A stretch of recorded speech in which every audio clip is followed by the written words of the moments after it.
Wholeheartedly welcome to all the dignitaries for convening here to do workshop on source sustainability of surface and groundwater sources. My heartfelt namaskars to you all. My heartfelt namaskars to Special Chief Secretary Panchayat Raj and Rural Development Sri Sisibhushan Kumarji, Dr. P. Krishna Garu, Chairman Andhra Pradesh Pollution Control Board, Sri Muchal Raj Garu, Commissioner AP State Institute of Rural Development and Panchayat Raj, and Sri Nishant Kumarji, the trailblazer to develop a sustainable water source, the Collector District Magistrate of Annamaya District, who pivoted the project Jaladhara in a chronically drought-prone area, Annamaya District through convergent and basin-based water conservation, and made the district record in the groundwater rise of 8.59 meters in 5 months, revival of 962 minor irrigation tanks, and recharge of 20,000 defunct bowels, and had a combined economic impact across various sectors of rural and urban economy.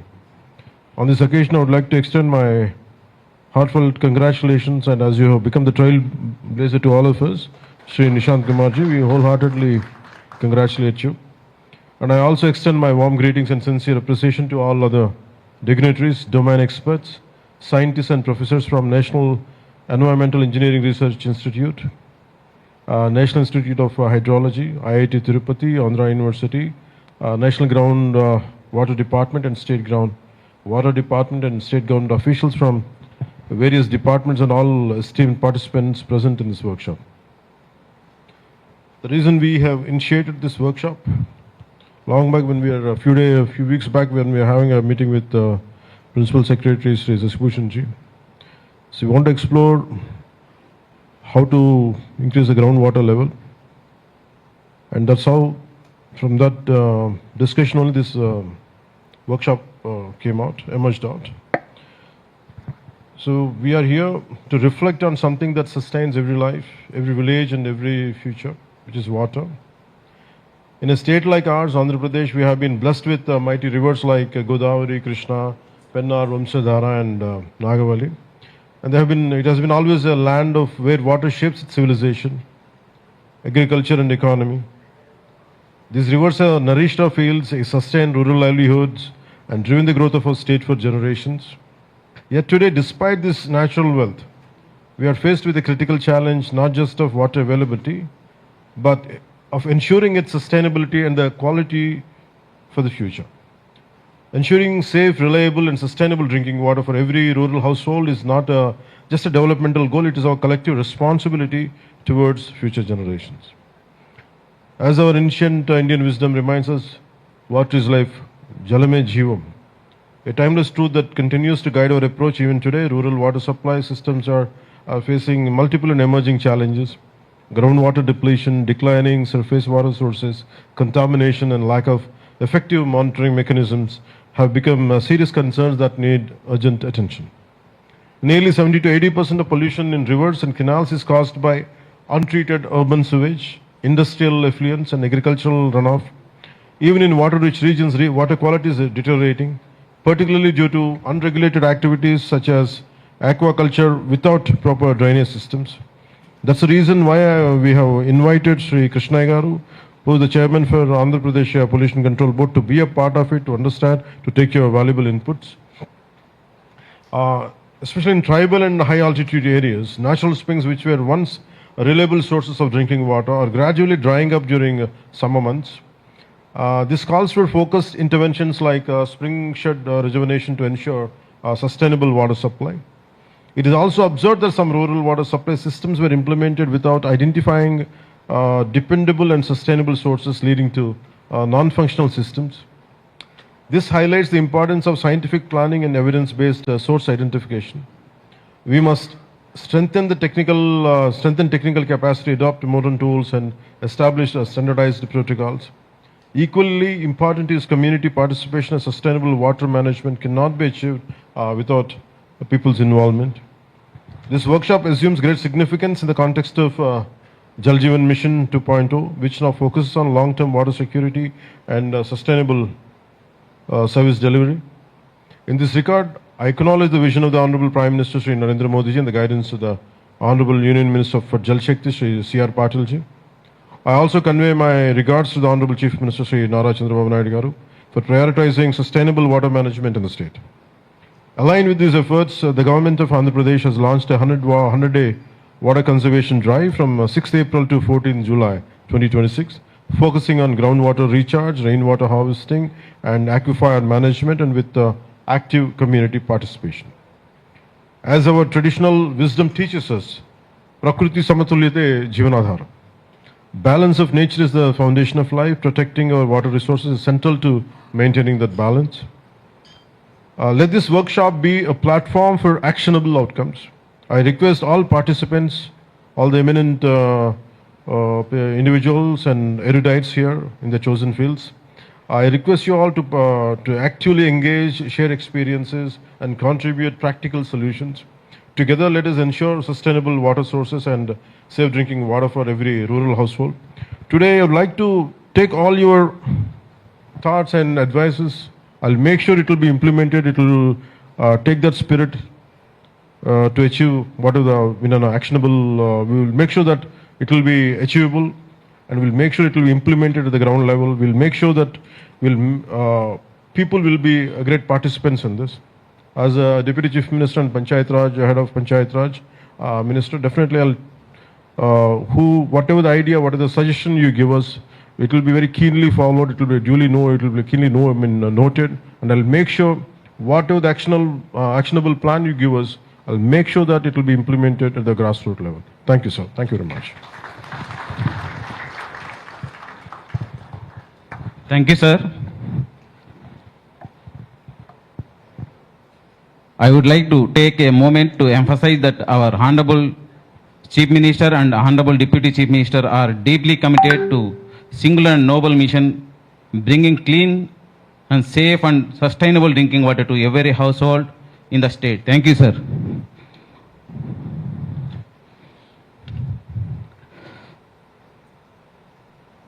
So now I request Sri Nishant Kumar, IAS Collector, and District Minister Annamaya, who has done a success story on drought resilience, Jaladhara. Thank you, sir. Thank you.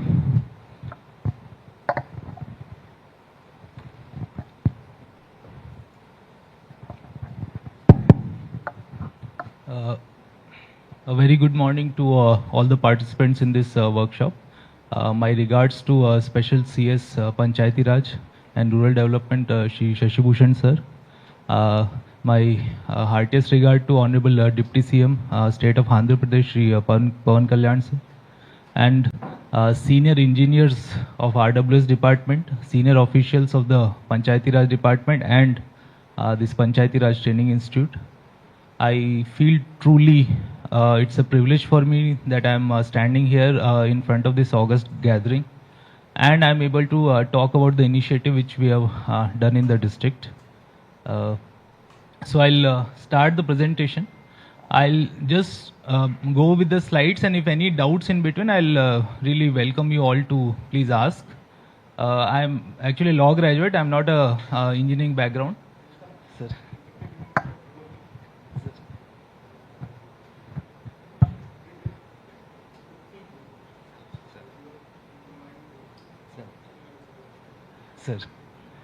Sir, I'll try my best, sir.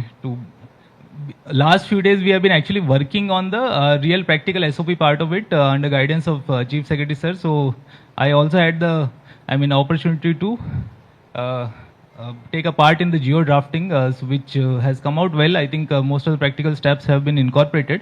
I'll try to put it before the gathering. So, sir, this is Project Jaldhara. Now I'll start with the a statement that Jaldhara for us was not a innovative practice to show anywhere. It's not a new initiative which as a collector I would like to do. It's a question of survival for the district. It's such a steep, such a challenging, daunting task in front of the district administration.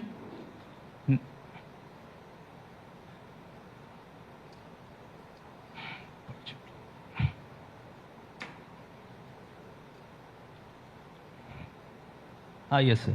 So now, why I make this statement?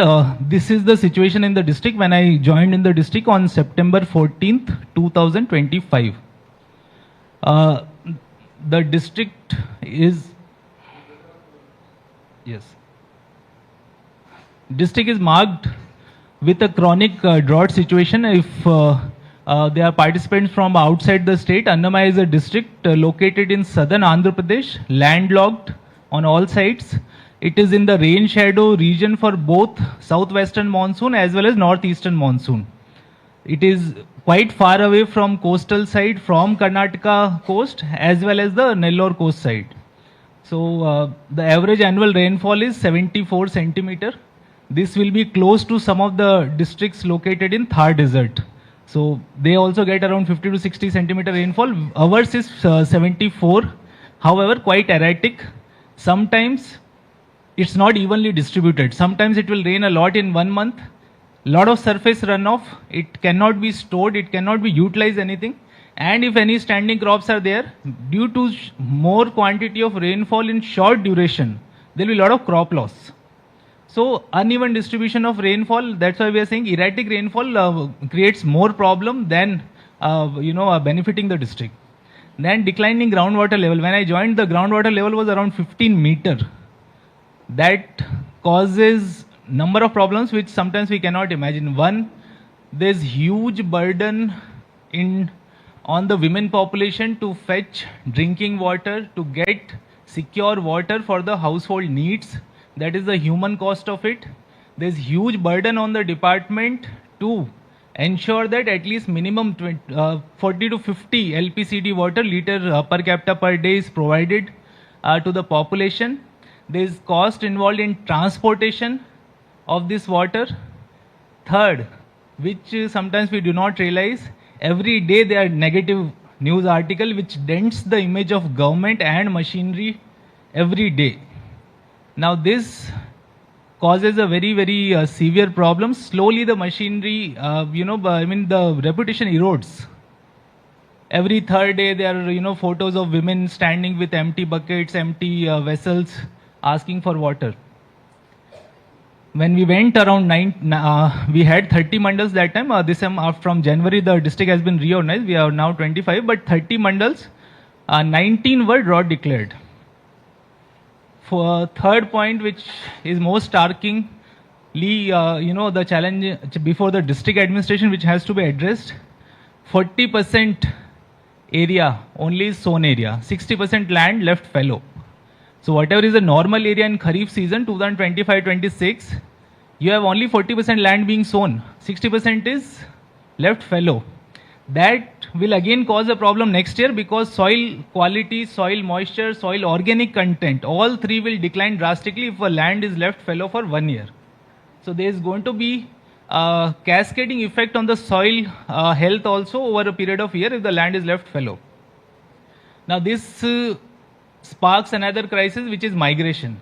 You will have a lot of population going to Bangalore, Hyderabad in search of some basic livelihood because they are not able to cultivate lands. You will find farmers who are having 6 acres, 5 acres land, but they are working as a daily wage construction labor in Bangalore, working as security guards in malls of Bangalore, or doing plumber or some very menial cleaning, housekeeping jobs in Hyderabad hotels. So that becomes there's a huge economic and human cost involved due to this migration. So that was the very striking first challenge which I encountered after landing in the district in September 2025.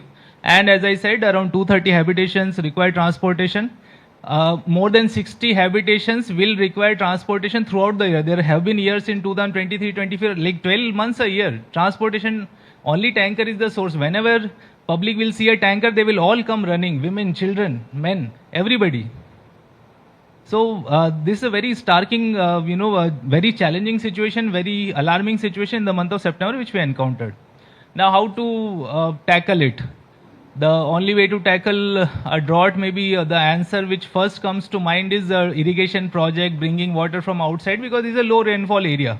So yield in the district, the availability of water itself is quite low. Now, how do you tackle it? Either you wait for the irrigation projects to be completed. Yes, HNSS main canal does pass through our district, but it may take some more time. Around 300 crores, 350 crores are required to complete the work.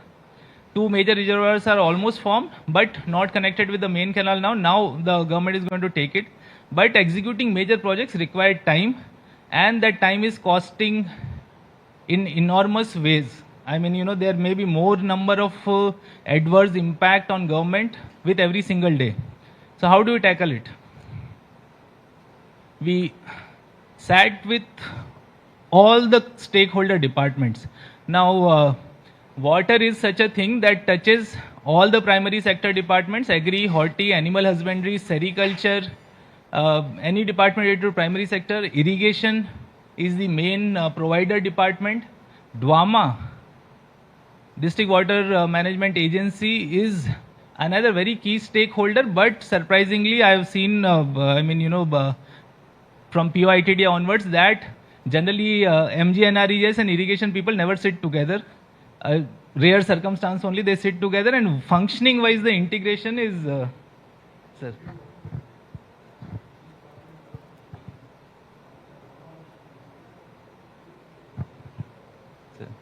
So why these two departments do not sit together when the ultimate objective towards which you are working towards water management? One has ample supply of labor, one has provision to do machinery works. Why you are not sitting together?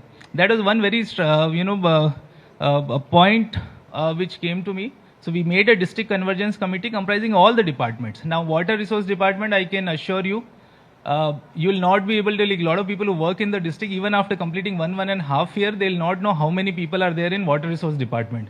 There is major irrigation project, medium irrigation projects, minor irrigation projects. Each project has separate AEs, AE, DE, SC. So SC HNSS will not talk to SC minor irrigation. SC Veligallu project will be different person who has a different hierarchy, who does not speak to HNSS. While it may be true that HNSS water may be coming to this Veligallu medium irrigation project as well. Sir, you were Kadapa collector. Yeah, sir. It's in Galividu Mandal, sir. Sir. So,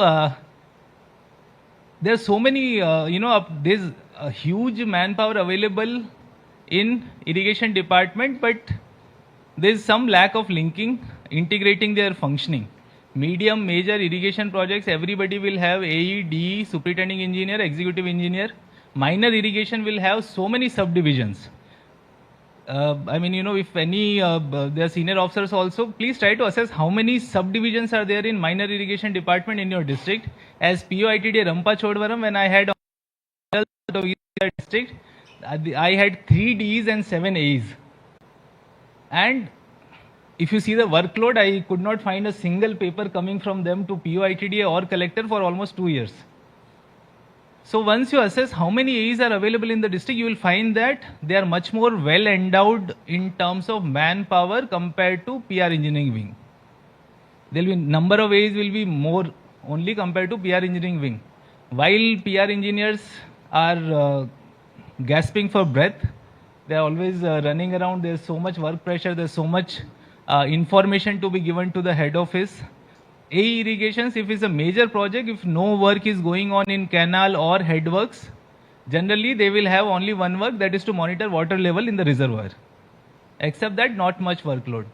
So now how to tap this manpower? We, in the new reorganized district system, we have a district water resource senior superintending engineer has been nominated as district water resource officer.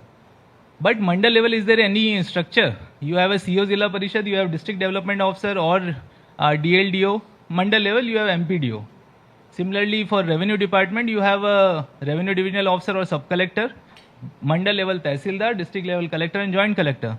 But what is the mandal level functioning unit for water resources? We could not find any. That has to be set up. That institutional mechanism has to be made. So we made sure that all the A's in the district were listed out, one AE, one mandal. Whether you are a major irrigation project AE, minor irrigation project AE, take responsibility for one mandal. You are a nodal AE, you are mandal water resource officer. That's the change we brought. in the institutional setup. Then we started using a lot of tools for scientific planning. Like if you see a satellite imagery of a river, you'll be able to very easily figure out the dried up tanks which are nearby the river, which can be very easily connected to the stream or river. So this is one Cheyuru river that is a tributary river for Penna. Now this crosses through Rajampeta and Kodur constituency. This crosses through Rajampeta Kodur constituency, and if we see the satellite imagery, we can see Mannur tank, Lebaka tank, which are quite close to it. And if we can clear some of the feeder channels, we can ensure that through overflow, whatever is extra water going to Penna, we can somehow fill it.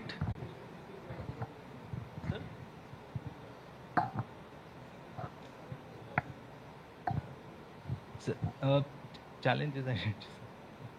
So the challenge here is if we see the satellite imagery, if we see the lot of rivers will have dried up tanks near the rivers. Now, if we can physically clear these feeder channels which can connect a river to the nearby tank, because historically if we see if there is a tank, at some point there must be water. So how that water came? That must have come from that river, which is the lost feeder channel.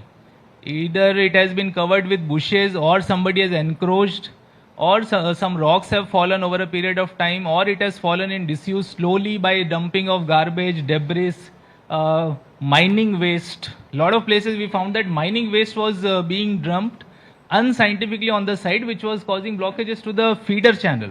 So at some point this Mannur tank, which we can see, there's no provision to zoom it, sir. This is the tank, sir. In satellite image, it's clearly visible. The tank is there, sir. With this arrow, we can see this is the tank. This is another tank nearby. So how this water can be brought here is Any physical construction, ma'am? Any constructions were there?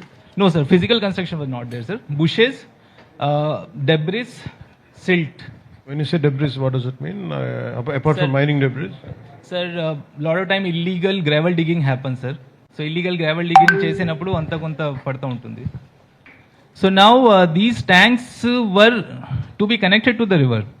Then one more important thing which we sometimes fail to tap is community knowledge. Which we sometimes fail to tap is community traditional knowledge. Now community traditional knowledge, what do I mean? Once if you visit the villages, we ask the elders, a lot of them will be able to tell you that when we were of young age, we used to see that from so and so hill, a stream used to come to this tank. And this tank used to be near our village, we used to go play there. Now it has slowly stopped.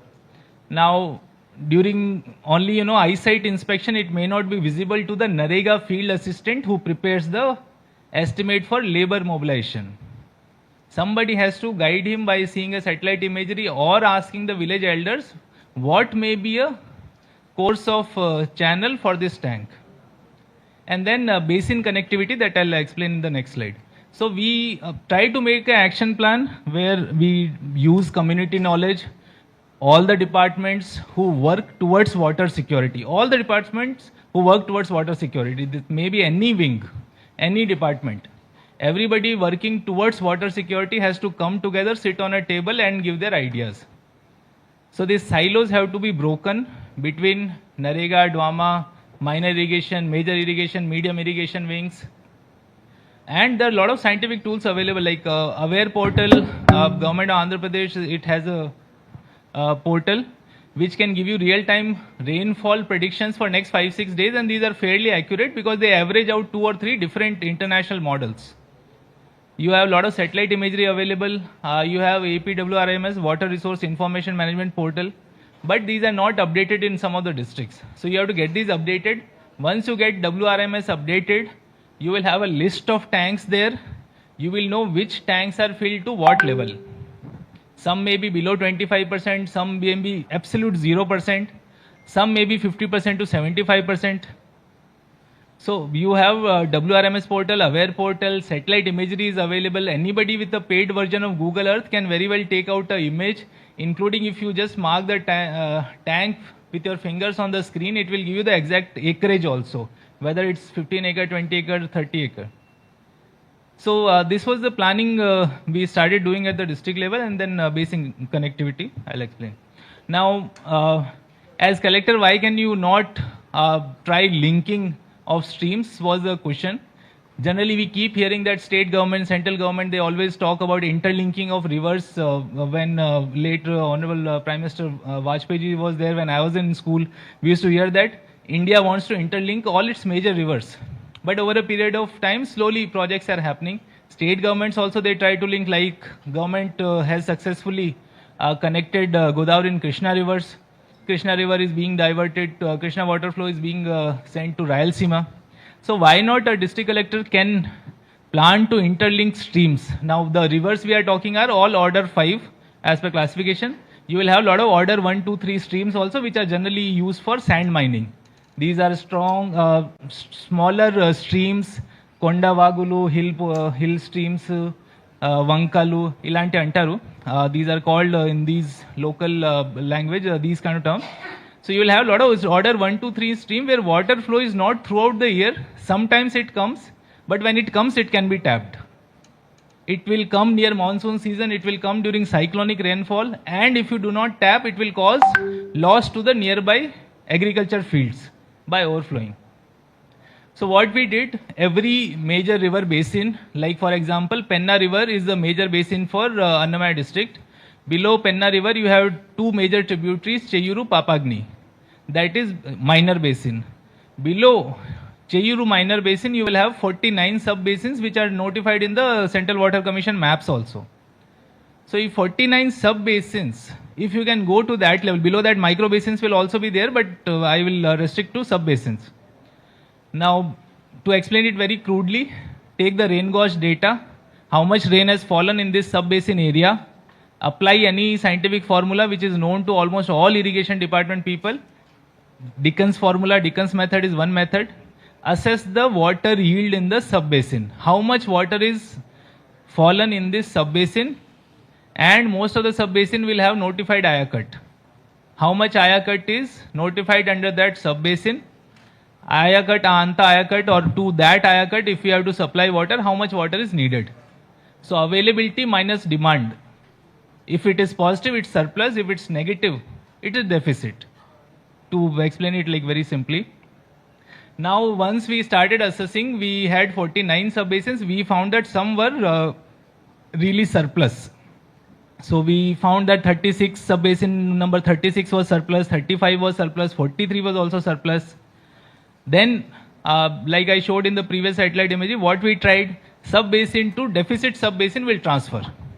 Now it may have to go through 2 tanks, 3 tanks, 4 tanks. So any tank situated in sub-basin number 36 is, if all our scientific calculations are right, is likely to overflow and cause damage to the nearby fields. Connect it to the next tank, connect it to the next feeder channel to next tank, and third tank. Third tank will be in sub-basin number 38. So before it overflows, you are slowly transmitting the surplus water available in this sub-basin to the deficit sub-basin.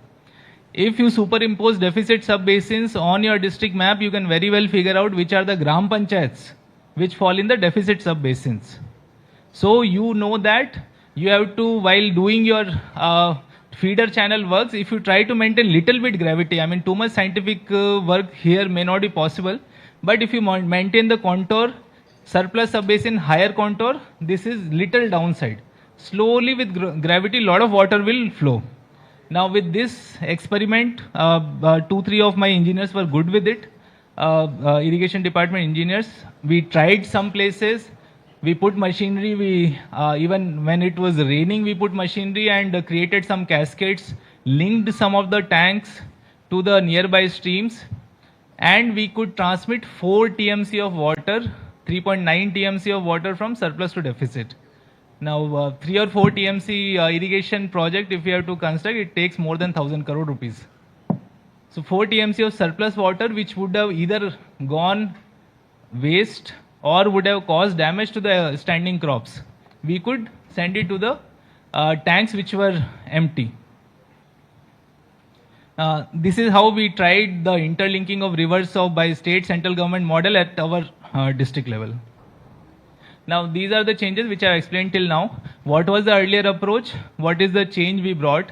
Basin planning, earlier it was not there. We started doing some surplus and deficit basin planning. NREGA mandate, generally when all the collectors review, like I also done this same mistake in previous collectorship. So whenever we review NREGA mandate, the only question we asked MPDO, how many persons have come for work today? Person days, any generate chesaru, that is the only question we ask. But what is the outcome by that person days? What is the real change? Thousands of people coming every day and digging some trenches and going. Unless something, real outcome comes out of that, I think we are not utilizing it properly. And imagine that every collector has thousands of people available, 20, 30,000 labor available at your disposal. To construct a mall, maximum 60, 70, 100 people work. If 100, 200 people work and in 1 year they can complete a mall, you have 20, 30,000 people available every day, which can be done 365 days of year. So, wonders can be achieved if you mobilize your labor and they do work on correct location. So I also realized that even though man days was being achieved, they were not at correct location and no outcome was coming. So we had to divert that. Now tank works, generally whenever we say that Cheruvu Abhivruddhi chestam or MI tanks gurinchi pani chestam, we'll do some bund strengthening, some desilting. Some desilting will be done, some bund strengthening will be done, some tree plantation will be done on the tank bund, and we close the chapter there. And after few days, whatever water can straight away fall into the tank, that is the only water available in the tank. So then unless you link the water, it's not going to succeed. And then institutional setup, as I told, mandal level, there's nobody from water resource department. There's absolutely nobody who can say that, yes, I take care of the water resources in the mandal. For irrigation, agriculture, somebody is there, revenue, somebody is there, Panchayati Raj, somebody is there. Every department, there is somebody at mandal level except water resources. So we made one AE as mandal water resource officer. Community participation must happen, should happen. NREGA, it is inbuilt in the act itself. VB Ramji also inbuilt in the act. But unfortunately, most of the times not followed. Then execution efficiency. Now whatever can be done with manual labor has to be done with manual labor.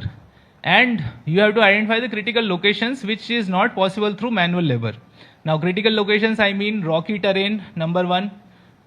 Huge amount of gravel which is hard in nature cannot be cleared by manual labor. These kind of locations, any kind of tree growth or bushes growth where labor cannot enter at first, that can also be pipe. If once we clear it, the top layer, then labor can enter and very well do their work.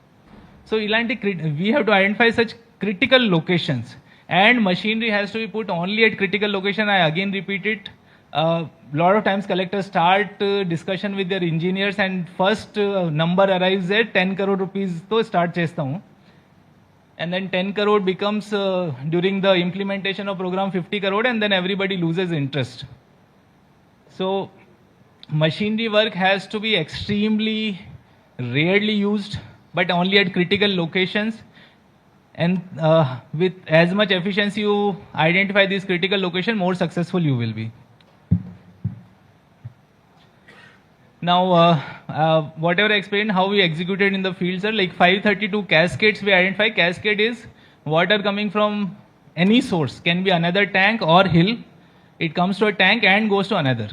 Cascade can have 2 tanks up to 10, 15, 16 also. So one after the other filling of tanks.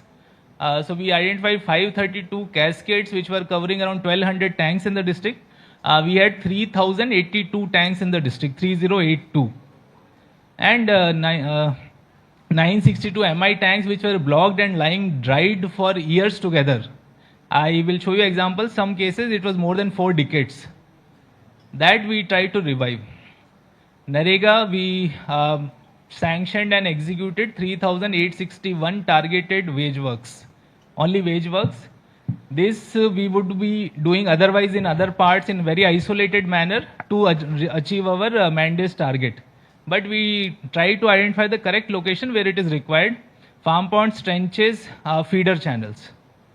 And as I said, water deficit panchayatilo ekva, we try to do more work in the water deficit panchayatis.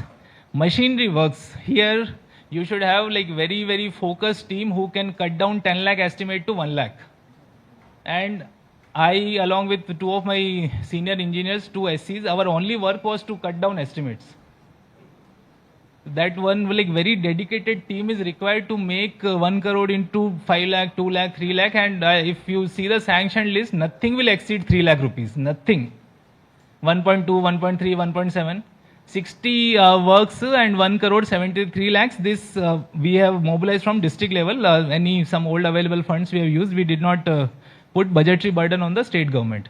So if we take average, it comes around 2 lakh rupees per work. 3 lakh rupees per work.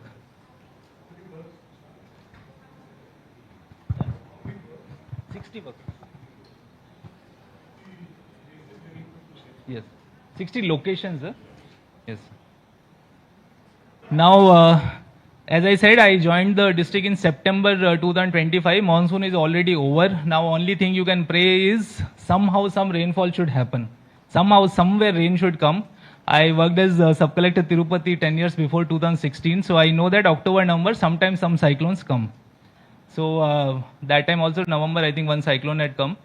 So with that, I mean, hope is not the right word, but with that anticipation, we did some work. We got around 45 to 50 days after landing in the district to do something which can turn useful in month of October, November.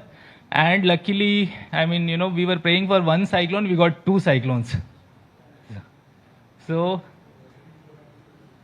whatever rainfall happened, every drop almost we could catch.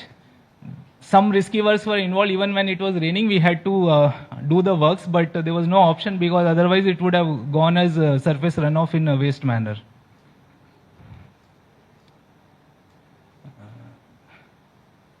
I think they put the old, yes. Yeah, we put the old PPT. Today morning I gave the PPT. It was morning ఇచ్చిన PPT ఒకసారి చూడండి. దీనిలో date ఉంటుంది 5/4 అని date ఉంటుంది ఒకసారి.